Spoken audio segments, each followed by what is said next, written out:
Good morning. We're going to start in a minute as soon as I can figure out how to unshare the screen. So I say good morning because it's morning in Sacramento where I am, but I know some of you are watching this from England where it's 6 p.m. and some of you are watching it later because we're recording this session. So greetings, whatever time of the day it is for you. My name is Jan Adrian, and I'm the founder and director of Healing Journeys. And this is our first in our speaker series for 2022. And first of all, I want to say my gratitude goes out to all of you who are here, who have registered, and gratitude to those of you who made donations as part of your registration to help cover the expenses of this event. Our speaker today is Dr. Michael Finkelstein.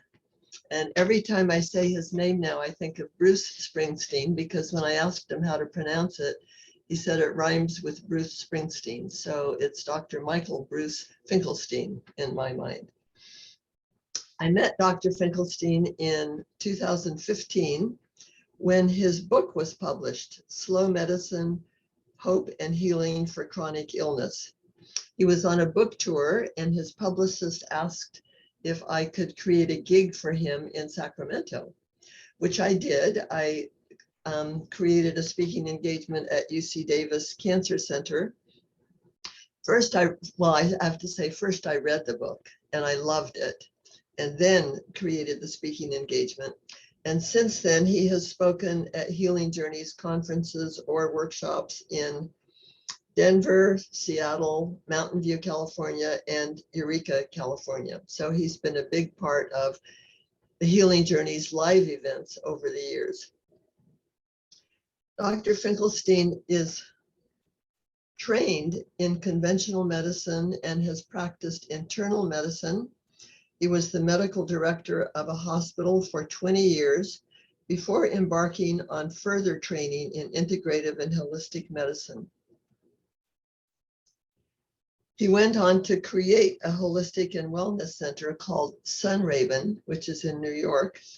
And he wrote Slow Medicine because he realized that individuals need more than what is found in typical medical institutions.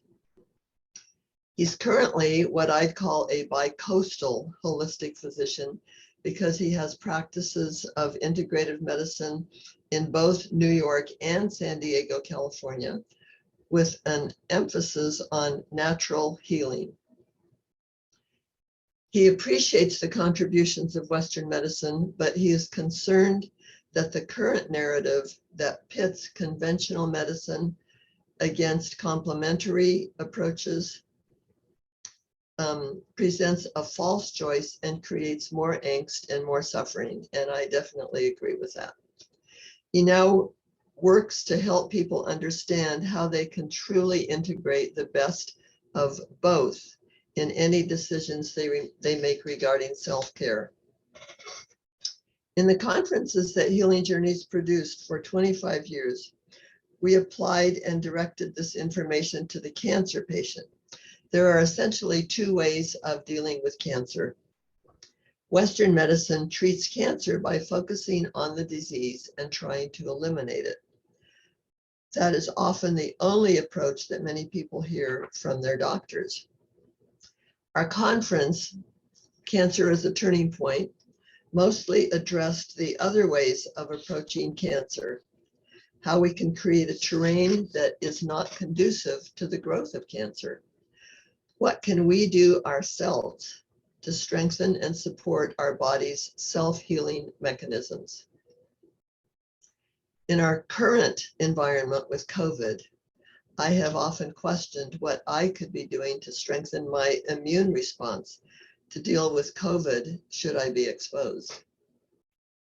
It's the same issue that we've been talking about for 25 years, but it's focused on COVID instead of cancer.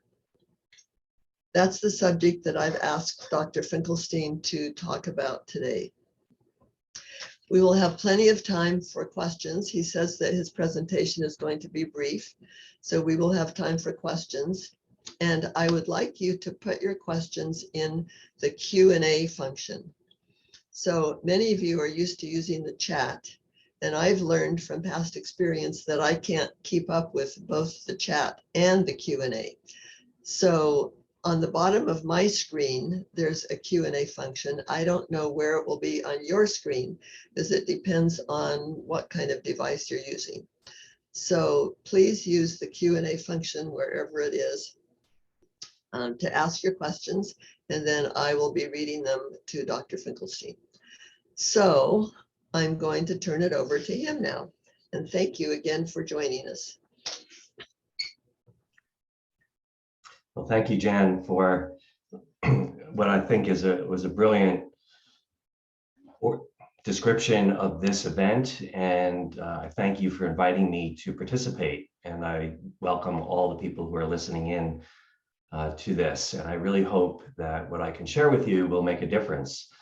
You know, I've practiced medicine now for 40 years, and it's clear to me that people need good advice, but they also need some degree of self-empowerment, because whatever seed you plant in the soil, as you may note from the pictures of my work, there's always a garden behind me. There's things that are growing. We're growing.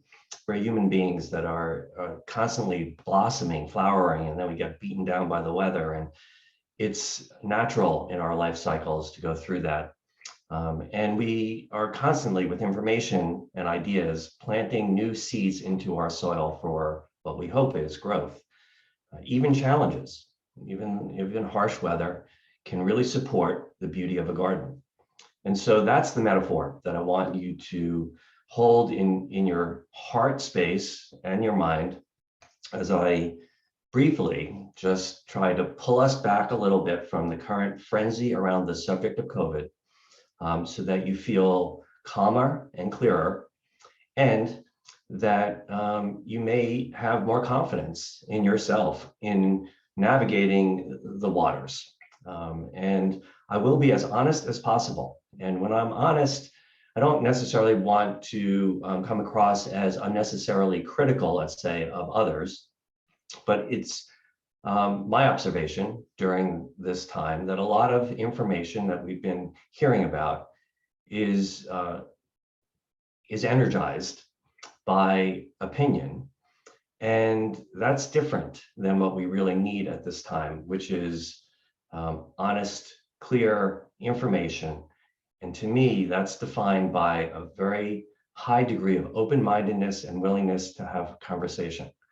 And I don't see that happening in the public space as much as I would like. And so I'm again happy and grateful to be part of this, where perhaps I can help you with that directly. Then you can share this with other people. And hopefully we all understand that these challenges in our lives, whether they're cancer, COVID, or anything else, are real opportunities for our growth. So I'm going to move to my slides that I will hopefully be able to just navigate with you a little bit the concepts of slow medicine and how they would apply today. So if somebody could just send me a note that you could see the slide and still see me, then I know we're in good shape. Great. So that's my garden in New York, as I said, I promised. And right now I happen to be in California, where it's a little warmer, a little sunnier. So I want you to read this. This is a friend of mine, Rick Jarrow, who teaches philosophy in a college in New York. He's written a book called The Alchemy of Abundance, which I will refer to again later. But he just posted this the other day. I thought it was really quite important. And I'll read it just so that if people are listening and not seeing the slides as clearly, it'll be clear to you. Many people want the easy way out, but the real question here is one of epistemology. Sorry. How do you know anything? What is the ground that your knowledge stands upon? Is it perception, inference, reason, listening to an authority. If you say science, what do you mean by the word? What makes a statement scientific? What is the scientific method? If you say intuition, what do you mean by that? Is it your hunch, your feeling, or something else? I'm not asking you for your answer, but for your serious consideration. When somebody says misinformation, what is the epistemological, sorry, not enough coffee, basis for such a statement? Who or what determines what real information is? If knowledge is but a function of who is in power, then we are in big trouble, and it seems as if we are. This is not new. Socrates was declared to be the wisest man in Athens. He said that he did not know anything, so he would not tell you who was right or wrong, but would ask questions. This is the dialogic Socratic method. Dare I say that we need some dialogue, not prefabricated opinions. Socrates, of course, was put to death.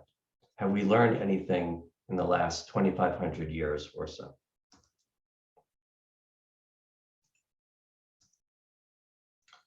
So today I want to talk to you about some of these things that my friend Rick Jarrow alluded to.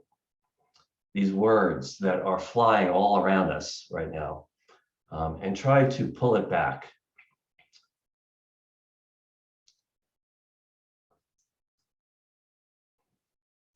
So misinformation. As Rick alluded to, whose opinion says what you hear or what somebody expresses is misinformed?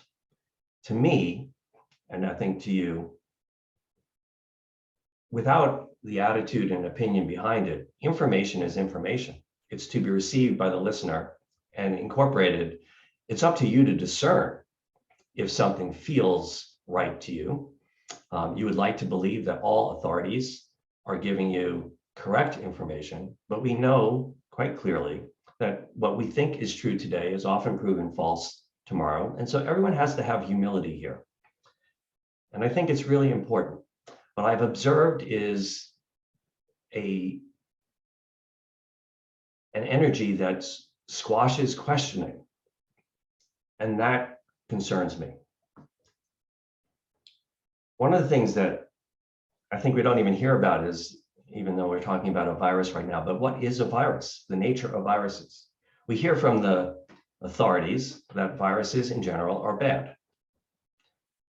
There are some things that could hurt us, there's no question. And if you're being hurt, then you can call that bad. Only if it knocks you out of the game forever. I would say death or real bad disease. But most people get viruses and they recover fully. In fact, the world is full of viruses. And it has to be said that viruses could be, in many ways, beneficial. If you were to understand how viruses are birthed, how they actually come to exist, you would understand that they're part of the evolutionary process of the planet. Viruses are produced by bacteria. They're little snippets of bacteria DNA that come off of the bacteria and basically infect the animals around the bacteria who have learned to survive a change in the climate or the environment. Thus, they contribute, because their life cycles are so rapid. In their survival, they contribute the survival gene to other organisms around them. Viruses, in essence, in their highest state, in the most beneficial state, are beneficial. If we fear them unnecessarily, and I will get to the concept of fear in a minute, we add an energy of something that is really detrimental to us, which is fear itself. And so what I want you to do here is not to say that all viruses are good or getting sick is great, but that the unbridled fear around the subject of viruses, I think, needs to be calmed down so that we can think more clearly about everything else. Vaccination. There's this concept that the only response to a virus is vaccination. It's very interesting because the concept of vaccination itself, even the word vaccination, comes from the first attempt to help people tolerate a disease, smallpox. In 1796, this is, hundreds of years ago, a British physician recognized that people who were sickened by cowpox, a mild illness that cattle would get, did not die from smallpox. That was a brilliant observation. And so he took the cowpox somehow out of the cows, and cowpox was called vaccinia, by the way. He gave vaccinia intentionally to people, and it protected them from smallpox. The origin of vaccine technology is to intentionally use viruses in helping people tolerate more aggressive disease. What I want to again clarify here, that this is not just interesting and historical, but helps us understand how we can use nature to be beneficial.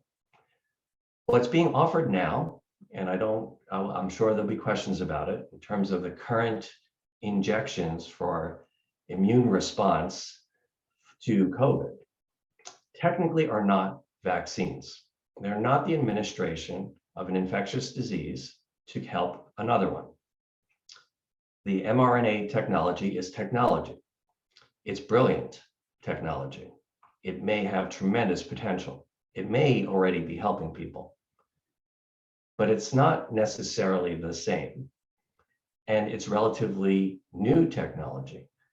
And my concern here is that people who are asking the two most obvious questions, which is it safe and is it effective, are being told to shut up. That concerns me. Scientific method, as Rick Jarrow coined and used in his statement, is interesting. Once a scientist is no longer open-minded, by definition, that scientist is no longer using the scientific method. The scientific method is open-minded observation, a willingness to see everything, and an interest in not letting any stone be unturned. What I'm concerned about here is that the current trend is to minimize all of those questions, safety, efficacy. It's not itself scientific, yet it's using the term science. It's suggestive to me that there are other interests. The underlying condition comment is coming up. Why do people get so sick? Some people don't get sick. What's the difference? If the virus is the same, the difference is the underlying condition of the person who's infected.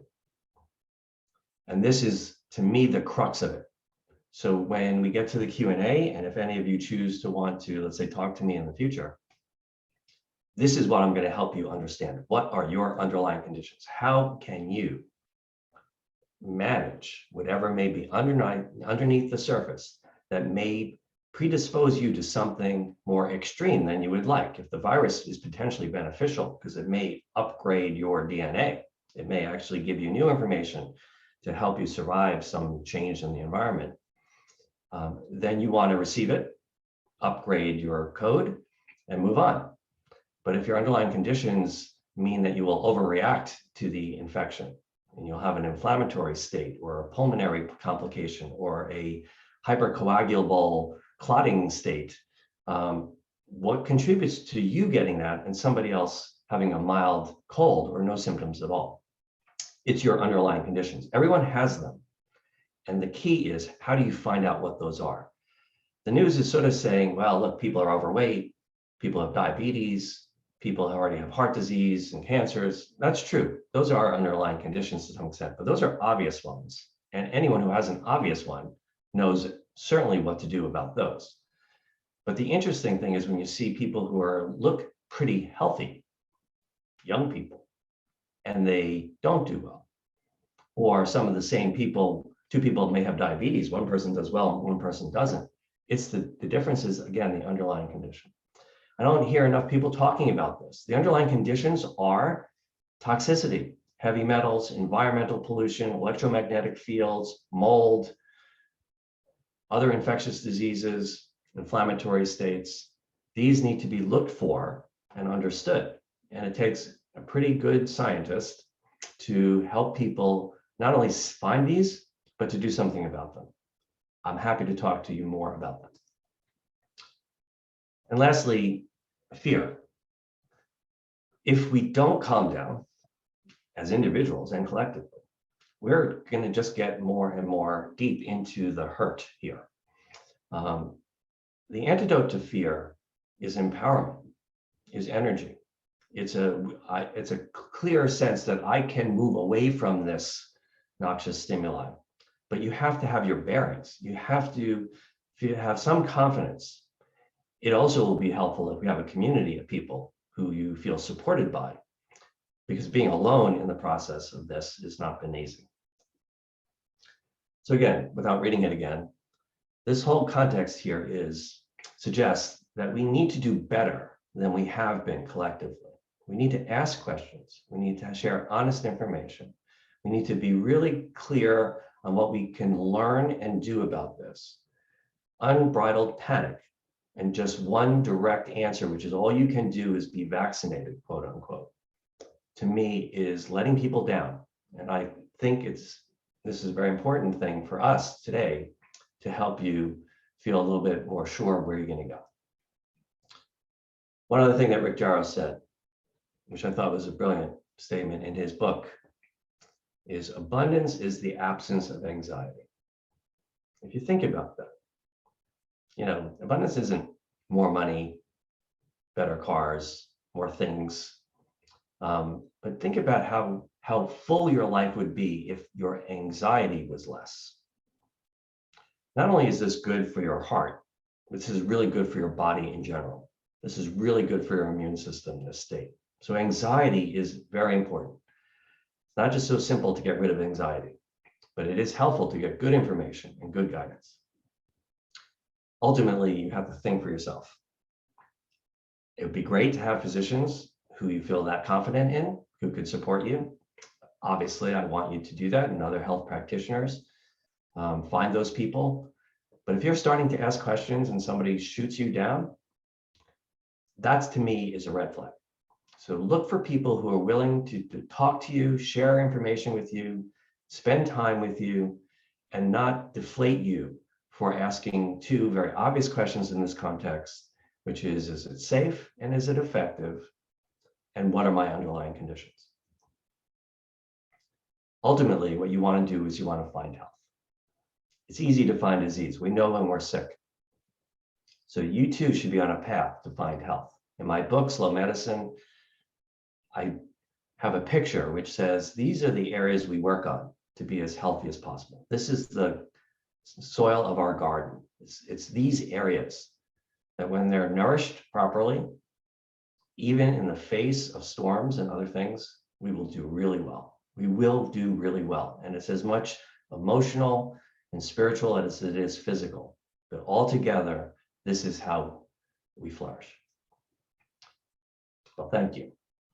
And I'm available for every single question you can throw at me.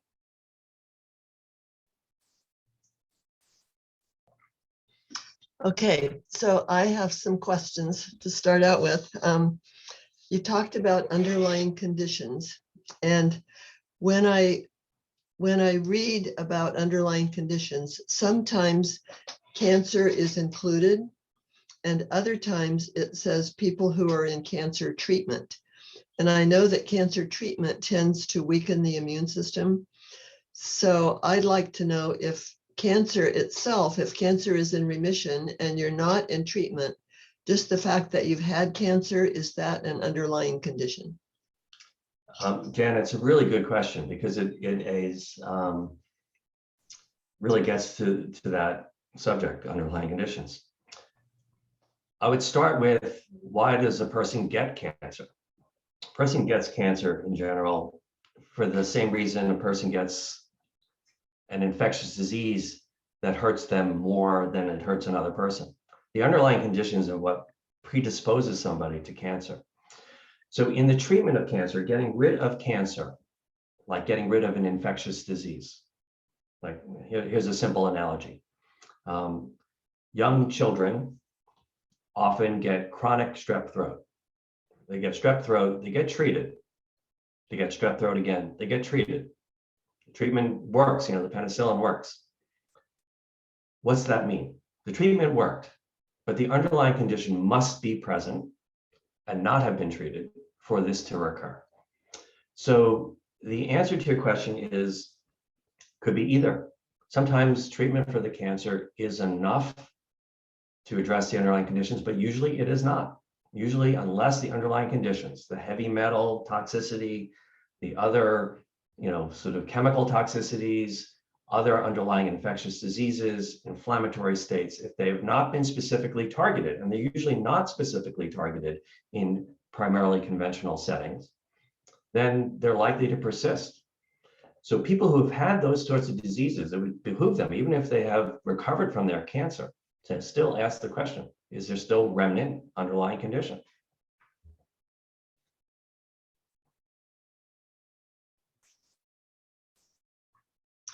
Thank you. That's really useful. I would also, I've read that the people who do the worst with COVID have low vitamin D levels, that there seems to be a direct correlation between the level of vitamin D that one has and how you react to COVID. And I would love for you to talk about that. Yeah, well, so then that's a good example of an underlying condition, a low vitamin D level. And so that's an easy one, frankly, because you can get a blood test and you can identify whether or not you have a low vitamin D level. Now, that might mean two things. You're not getting enough vitamin D either through your diet or through sun exposure, or something metabolically may be going on in your body where if you are getting enough oral vitamin D in your food or supplements and enough sun exposure and you're still vitamin D deficient, there may be something else going on in terms of the metabolism of vitamin D. But when you see something like that, then yes, that can and should be corrected. That's one of many. The metabolic nutrient ones are relatively easy to identify and address, but often they're connected to other things. So when somebody has a low vitamin D level, it makes me think of their lifestyle, what they're eating, and whether they're getting outside or not. And those are two big factors that not only affect vitamin D, but they affect a lot of things. So they're likely to have many more underlying elements to address than just the vitamin D level. That's why fixing one could be a good idea, but may not be sufficient.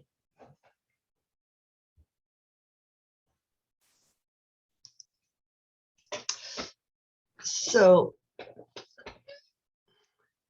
there's a question in the Q&A, and I want to just say something before I read that question, because what you're saying is that we really need to have a practitioner to help us figure this stuff out. Like, we need to know what underlying conditions are. And the question in the Q&A says, my doctor won't prescribe other treatments for COVID or cancer, won't even acknowledge. I'm in an HMO and I feel trapped. Yeah. Well, so here's what I would say. It's great to have a practitioner who is on board with this thinking, because to me, this is advanced medicine. Conventional medicine is really quite remarkable. The technology, what's available, saves lives, something I respect tremendously. My colleagues in medicine, I really have high regard for. Most of my friends are physicians because, I spent so long in the medical establishment. These are good people, but they often don't learn new tricks. And we can fight against it, we can rail against it. But here's I think the good news. To be healthier doesn't necessarily require a practitioner. That's why I wrote my book. There are things you can do that are really wise and practical and available. And you should start there. You don't have to wait for somebody to dig into your systems to find the underlying conditions, because there's some low-hanging fruit. There's really easy targets.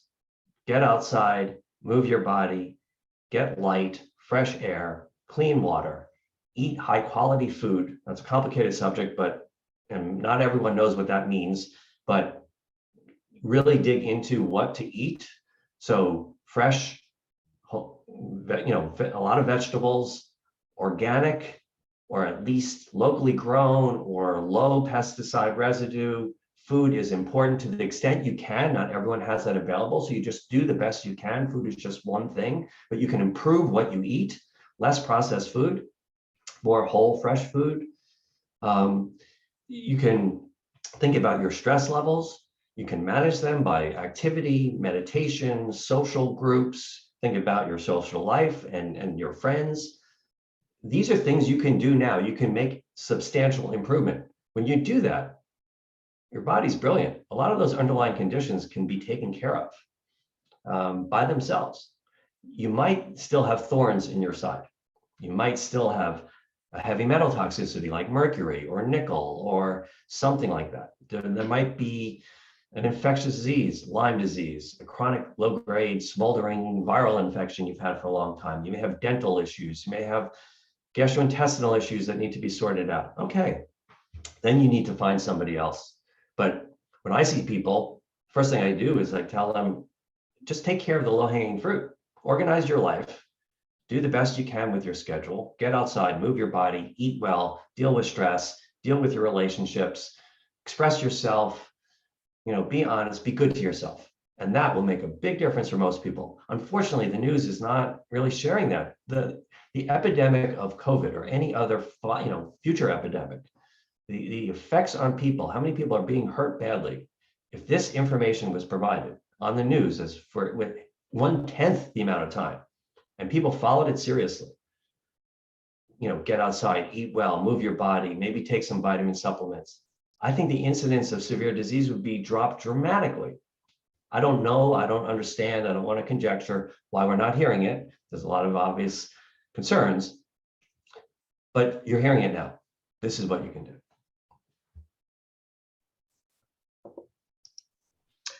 Okay, thank you. I'm going to just read some questions.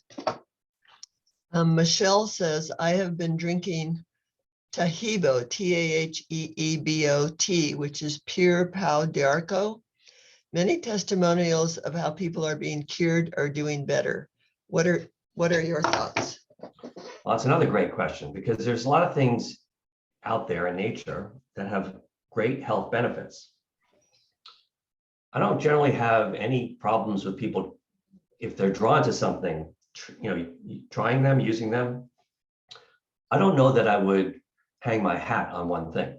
In other words, I wouldn't put that seed in a soil that hasn't been tended. So as an example, I'm using the metaphor specifically. That garden behind me in New York right now is frozen. I have a lot of good seeds in our garden room that I will not put in the soil for another couple of months. So, then I have to work the soil. So again, if the soil is not have the right other nutrients to receive the seed, it won't work as well. So hanging your hat on those elixirs, even if they're really powerful, may not be sufficient. And I wouldn't take that chance. I wouldn't do that. I would still go into all the other things that I'm talking about and take the Pau d'Arco or any other, special food from wherever, because there are some great, anecdotes and probably some good science to support why they work. I'm not dismissing that.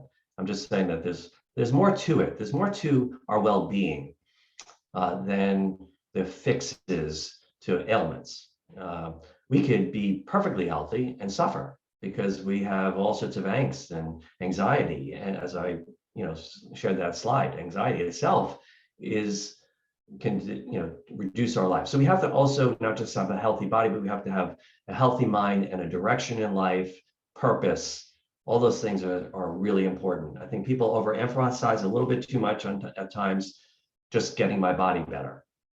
The body gets better when the mind and the spirit are also part of the subject matter.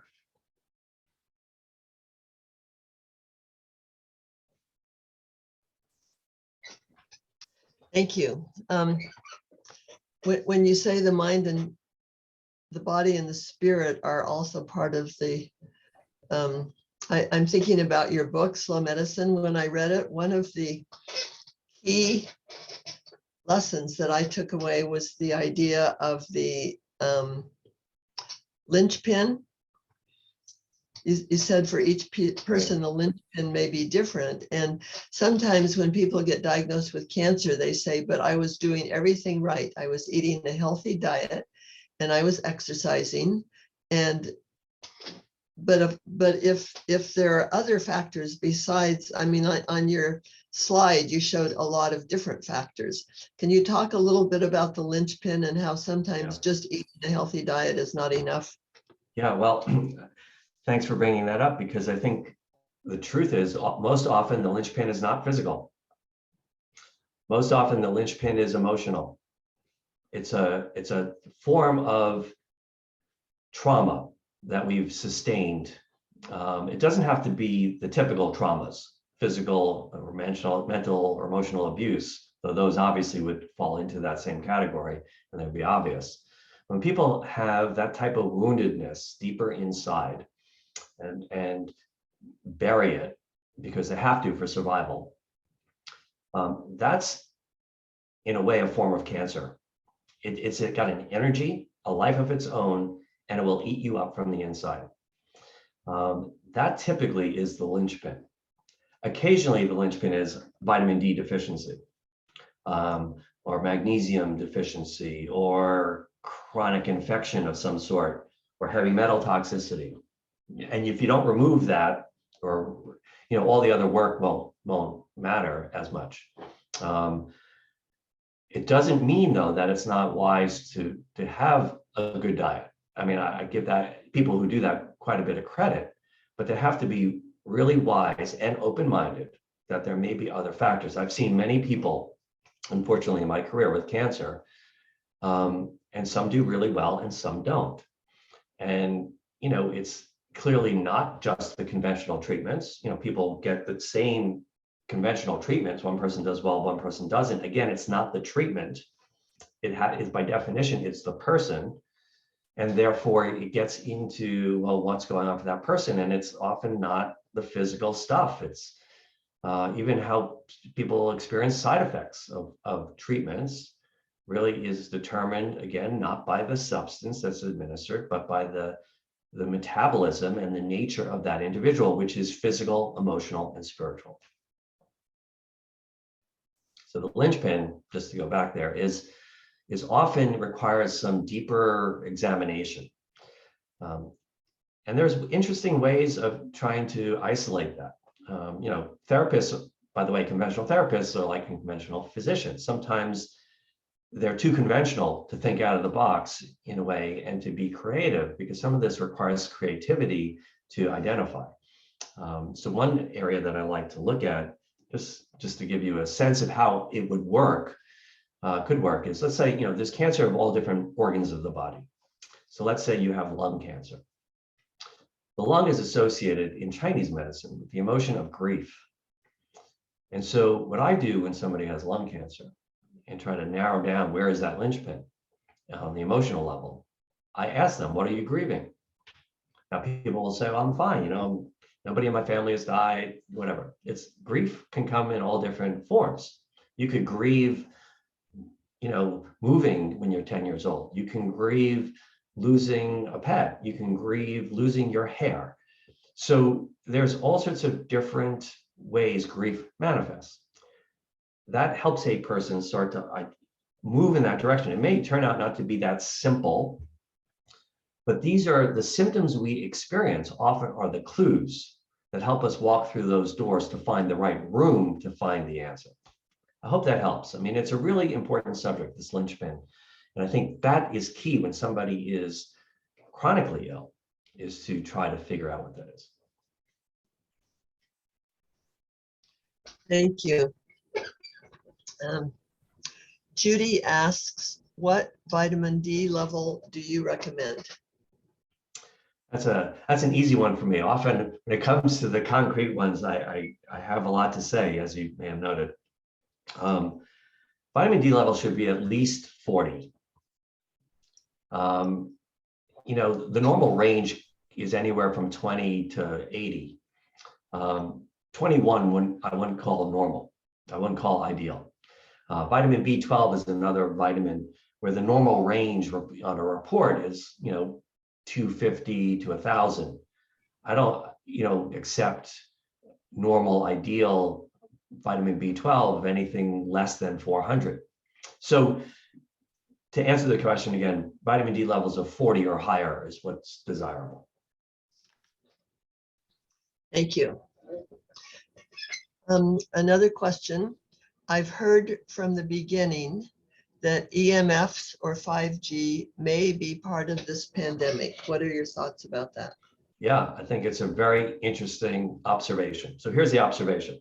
If you recall, at the earliest stages of this period, this pandemic, epidemic, in 2019 in Wuhan, China, and then early in 2020, in the first cities in the world that were starting to see substantial cases. So there was Wuhan, China, there was northern Italy, there was a place in the Middle East, I think it was in Iran, there was Kenmore, Washington, outside of Seattle. These were all cities with high amounts of 5G networks already installed and operating. It's an interesting observation. Does that mean that it was the only factor? No, eventually, we saw this virus move throughout the world, but the initial sites of activation seem to occur in areas that had that phenomenon. I can't say more at this time. I wished there was more science to this. I wish there was more clear observation of the trends. Who's getting sick? Why are they getting sick? What are their underlying conditions? What are their environments? The next group of cities, if you will, that got clearly affected were cities like New York City with high pollution of a certain type of particle size in the atmosphere, 2.5 microns or less. And people who lived in those environments seem to get sick. Interestingly enough, particle sizes and other toxicity is found in nursing homes and meatpacking factories. And if you recall, in early 2020, those were another two groups and areas and prisons where there were really high incidence all of a sudden. Now, yes, people lived in small groups, but there was something else going on potentially, which was the air quality. And there was not a lot of discussion here, at least made public, about how then to look at your environment and what can you do about it. I'm not suggesting people move. On the other hand, you can think about your internal home environment and what's your air quality like? I mean, is it filled with dust and particles and mold? Can you clear out the air with air filters? Can you open windows? Can you get outside more? Can you buy plants that consume some of those particles? Can you consider what kind of phone you use? These are really, I think, reasonable questions.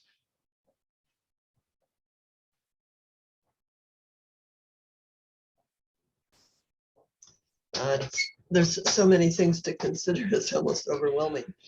Yes, and that's true. So then I would just back it up. Do the low-hanging fruit. Don't go into change your phone and get an air filter. Go into eating better, moving your body, getting outside, dealing with stress, getting good rest. The normal stuff. If you're not there, this to me is like a more advanced course. On the other hand, it's something, if our public figures were clearer and more energy was applied to help us all do the more technical stuff, it would be important. It would be comforting to know people had our back like that they were really seeing everything carefully, clearly, and completely, and being honest with us. I think there's just too much being left out. But you're right. For an individual person, you can't do all these things, but you can certainly do the ones that make a lot of difference, like what you put in your body and what you put in your mind, meaning information, who you're listening to, how much news, how much fear. You can be the filters there. That would have a tremendous impact for most people. So without getting overwhelmed, start with something a little bit more basic. Perfection is the enemy of the good. is a phrase that often is said. You could list all the things you can do, and you could get exhausted just looking at the list and have no energy to do one item. I want to be really careful here. I want to express, I have a lot of information I could share with people, and I could give them a lot of answers to these questions. It's my hope, though, that you take the fundamental key thing. What are your underlying conditions? What can you do about them? Do some basic stuff. If you have a chronic condition, look for the linchpin on an emotional level, and start there. And turn off the noise of fear as best as you can. Get back in the driver's seat of your own vehicle. Get into the state of feeling more in control. So I would like to ask a question just about inflammation, because in the cancer world, there's a lot of belief that inflammation helps to cause cancer. And I'm wondering if it also helps with being worse in COVID. And my nutritionist has recommended a C-reactive protein level of 1 or less. And I've usually kept mine there for a very long time, for years. And my last test, my inflammation, my CRP was 10, which is really high. And I don't know that I've done anything different. So can you talk about how to deal with a high inflammation level? Yeah. So again, inflammation is a commonly used word. In our body, there are hundreds of thousands of chemical reactions that are going on every second. Actually, more than that. There's, to just be clear, in every cell of your body, you have about 45 trillion cells. Okay, so in every one of those cells, there's about 10,000 chemical reactions going on every second. Just let that sit in. There's a lot going on. When we talk about inflammation, there's a lot of different parts of what leads to getting red in the face, or having a cut and bleeding and getting red in that area, or a cough and phlegm, or the underlying metabolic state that Jan is actually alluding to, which can be measured in molecules in the bloodstream. But those are the tips of icebergs. And so what's underneath the water here is a large volume of things that are going on and could go wrong. So again, without getting overwhelmed, because it's a big subject, it's a really important one, but it's an underlying condition. And there's a lot of different ways inflammation operates and can be addressed, identified, and managed. So Jen, you said something interesting. Nothing that you're aware of has changed, yet your C-reactive protein level changed. It's implying something is going on, obviously, and it's beneath the surface. It's an underlying condition.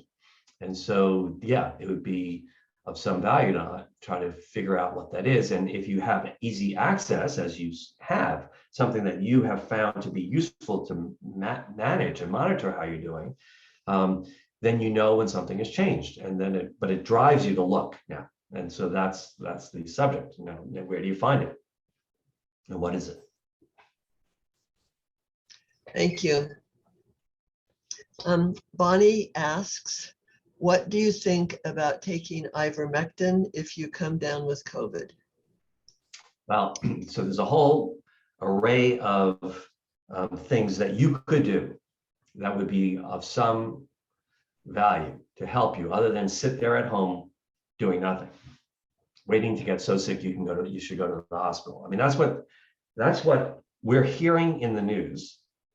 Get vaccinated, and if you're sick, ride it out. Nothing to do, no vitamins, no supplements, no other treatments.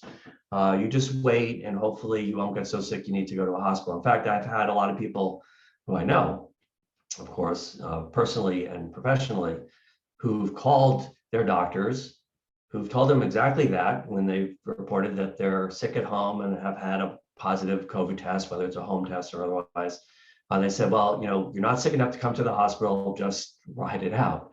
And if your oxygen saturation goes below this number, or if you feel worse, only then come in. Hospitals don't even want you to walk through the door to be evaluated, unless you're really in desperate shape. And so it's it's beyond me. This is why I moved beyond conventional medicine myself, because when I was practicing it for 20 years, I realized I didn't have much more to say to people either at that time. And that's what I think most physicians are revealing. So I said, but that's not acceptable to me, that there's nothing to do. And so I started to really look at all the other things that are out there. And this is where ivermectin and hydrochloroquine and vitamins and minerals and sunlight and movement and high quality water and different approach to food can make a difference. And I think there's a lot of reasons to believe, supported by scientific evidence, that there's rationale for applying some of these types of drugs for off-label uses, ivermectin as an example. So ivermectin was designed and created by a scientist who won the Nobel Prize for developing ivermectin, which was applied to be used in most of, large portions of Africa to treat river blindness and other parasitic diseases. It has saved the lives of millions, if not close to billions of people over the 40 years that it's being used. And it's been incredibly safe through that history. This is not like a new thing that's just a year or two old that we're questioning. How do we know it's safe long-term? We don't know anything that's a year old, whether it's safe long-term, can't possibly know it. But ivermectin, we understand its safety record, and we also understand its mechanism of action. And it has effects on viral entry into cells, meaning it sort of prevents the virus entry into cells of other viruses, including coronaviruses.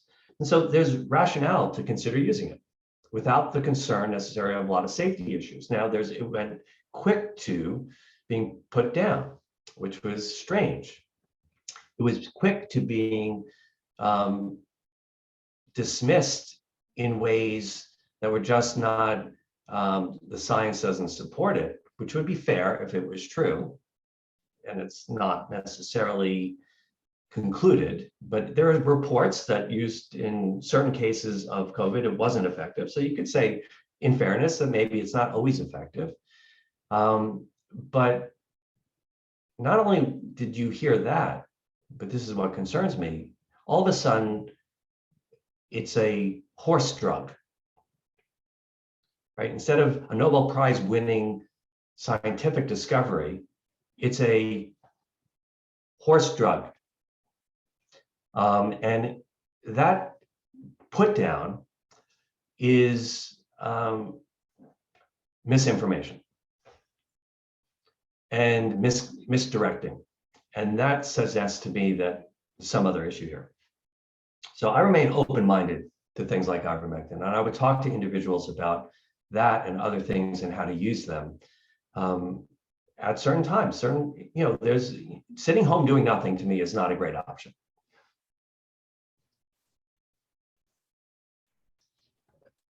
Thank you. I'm going to combine two questions here. One of them is, a former doctor recommended these supplements to boost immunity against COVID: vitamin D, vitamin C, quercetin, zinc, and melatonin, and omega-3s. Do you agree? And Yes. then somebody else asks, do you feel comfortable taking a plane flight, and would you take additional supplements to boost your immune system when traveling? Those are both good questions. So yes, there's a whole cadre of vitamins, supplements, minerals like zinc that are potentially useful to deal with your immune system and the underlying condition that affects your immune system. In other words, these are things that you can do because the nutrients, the precursors of certain enzymes our body makes and uses, all are dependent on some of these vitamins and cofactors. And so making sure that you have enough is commonsensical. It's sort of like the way you would approach food. It's make sure you're getting the right array of nutrients in your diet. I mean, apples are, organic apples are really good food, but you can't survive on just organic apples. And so you need an array. And so when you're thinking about, well, maybe I haven't addressed these underlying conditions. I never really even heard the concept expressed this way. So I can't say I've been diligent, which is fair. Don't get hard on yourself. But then what can I do about it? Well, you can start moving in the direction of eating well and taking care of yourself. But these vitamin supplements right now, they're meant to be supplemental, but can be really helpful in the short term. And if you're traveling or maybe going to an event, let's say a wedding or a funeral, where a lot of people go because those are high priority items. And even in the time of COVID, those are things you can't comfortably miss. So you put yourself at risk intentionally at times, or you travel. You might want to ramp up a little bit of this approach, but then it really gets to, if that's motivating you, that's great. But it'd be good to start sooner and to be more thorough and committed to this as a lifestyle, not just in the emergency cases of needing to travel, but getting your body in such good shape that you're always in good shape, because who knows when the next viral thing is going to come around, or who knows what's lurking already in your system, let's say cancer, not to put more fear into people, but no, this is just reality. There are viruses out there, there are bacteria out there, there are things happening in your body like cancers being developed all the time that your immune system is needed to address sooner than later, so you never develop the disease. How do you do that? You take good care of yourself. And this is, to me, the definition of what it looks like taking good care of yourself, not to just, and yes, if you haven't up until this moment, then taking these things now is a good place to start, but I wouldn't end there. I would keep going and I would address all the other factors. And then you'll have a much more thorough, secure place where you've established going forward. And that's a good thing. This is a great opportunity, in my mind, for a lot of people to clean up their life and to be immune to a lot of other things, not just these infectious diseases, but cancers and inflammatory states, Alzheimer's disease, arthritis that causes joint replacement. These can all be managed the same way, not prevented entirely. And this is not a recipe to end the phenomena of death. That doesn't happen here either. But we can live a quality life. That's the point. The days we're living now can be without as much fear, much stronger, much more vital, much less prone to ailments. That's what I hope people can experience. So speaking of quality of life, Sarah asks a good question, I think. She says, how do we deal with the emotional, physical isolation during COVID? I like your garden, and during COVID, really felt isolated from people. I moved during this COVID stuff in 2020. Yeah, so what's distressing to me is how the fear has created the social isolation situation. And I can't begin to imagine what's going to happen to young children who are developing a lot of their emotional state of being for the rest of their lives. You see it in an adult already expressing how the isolation has been a factor. Older adults are experiencing even more isolation than they may have experienced earlier. And so this is a secondary phenomenon, the economic impact as a result of the rules that have been in an attempt to help people. I understand the motivation here has been to try to minimize the impact of this disease, save lives. I don't begrudge the decision. Certainly early on in the phase, there was sort of an emergency situation, but it's going on now years. I think the truth is a lot of the scientists and politicians have learned a lot. I just don't think they're sharing it with us. They're adherent to their original philosophies, because I think it would be very hard to change midstream without having egg on their faces. And so they're not doing that. So, but you're living here, this question, Sarah, is fair. It's, what do you do? So there's a lot of ways we find community, just as an aside. It's easiest, the most obvious, to be in the same room or the same garden as somebody. But I would look for things like outdoor space activities, whatever they may be. Gardening is a good one. Walking in the woods, or hiking, or sitting on a park bench. These are things you can do. And I frankly believe all people can move around the planet without fear of COVID. I really believe this if they felt more sure about how they were taking care of themselves. The absence of anxiety is what is the goal here. If you can relieve anxiety, you don't have to isolate. You don't have to. It's a choice people are making, and because they've been pressured to make that choice because the fear has been overwhelming them. The messages of fear have led people to believe I can't comfortably do that, which is sad to hear. Because I think there are choices. There are a lot of people, myself included, who are making a choice to travel.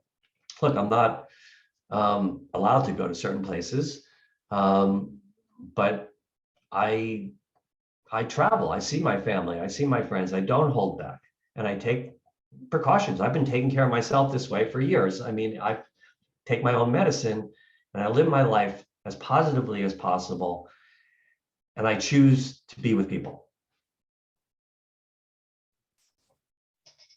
So our time is basically up, but we did not get to all of the questions. I apologize. And I'm just going to mention two more. This one could be short. It says, how do you feel about lifting the mask mandate? It's the same as getting out of your house and feeling confident you're going to be okay. I think masks, of course, help, reduce communicable diseases. I think they do. But I think there's a consequence of wearing masks that is also hurtful. I don't think there's a simple, easy solution. And I think the emphasis should be on how one takes care of themselves and less on the restrictions. Okay, and then one other question that I'm going to ask just because somebody wrote it, but you don't have to answer it. And it's, I'm curious whether you've been vaccinated. And I think it's pretty much not anybody else's business whether I've been vaccinated or not. But do you want to answer that question? I will answer it. I am not convinced about the risk profile of this technology.